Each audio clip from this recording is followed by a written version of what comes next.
Hey y'all, welcome to another video from WreckingOut.com. If you watched the last video where we were making sausage from feral hog, I use this Outdoor Edge field dressing kit for cleaning most of my hogs, and the knives are quite dull right now, so I was just going to show you how I go ahead and clean those up and get them nice and sharp again.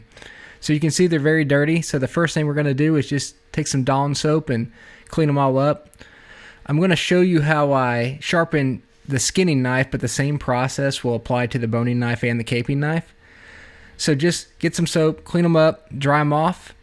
And my chosen sharpener is a Work Sharp Kin Onion edition. I actually have moved to the blade grinding attachment. I just think it makes it a lot easier to get an edge on the knife. You can still use the stock attachment, but if you just press the button, you can really easily switch to the blade grinding attachment. Make sure you have it unplugged while you're doing all of this. You don't want to inadvertently come on. But once you get the attachment on there, take the reverse threaded screw and screw on the blade grinding attachment. The reverse threaded screw is actually going to serve as one of the points, and it's the driving point for the belt, so you want that nice and tight. And one thing I love about the blade grinding attachment is the ability to change angles. The Outdoor Edge knives have a stock angle of 22 degrees, I believe.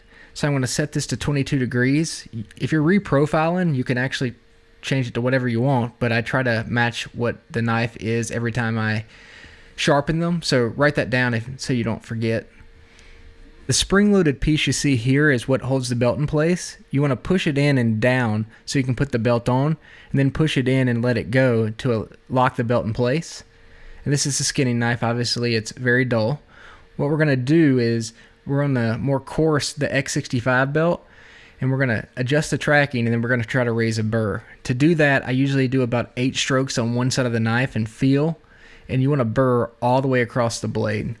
I put my finger on the tip of the knife, and that allows me to angle it around, because you don't want to round off the edge of the tip of the knife, so only go to the center of the belt and then lift straight up.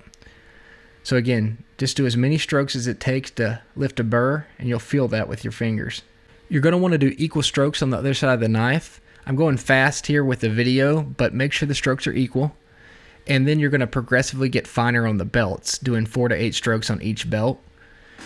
You also notice that I'm always putting the knife onto the guide, and this allows you to make sure that it's square to the grinder as you lift it up. And once you get done with all the belts, you should have a very sharp knife that's ready to go back in the Outdoor Edge box. I followed the same process with the boning knife and with the caper, and all of them are ready for the next time we take them into the field. A great feature of the Kin Onion original attachment is the ability to sharpen a gut hook. So you're going to want to take the polishing belt and put it onto the Kin Onion attachment, and you can sharpen that gut hook. Just make sure that you are sharpening where the belt is running down the blade and not up through it, otherwise you're going to cut your belt. So that's what I'm doing there. So all these knives are now sharp, and they're ready to go back into the field for the next time we clean a hog. Thank y'all for watching.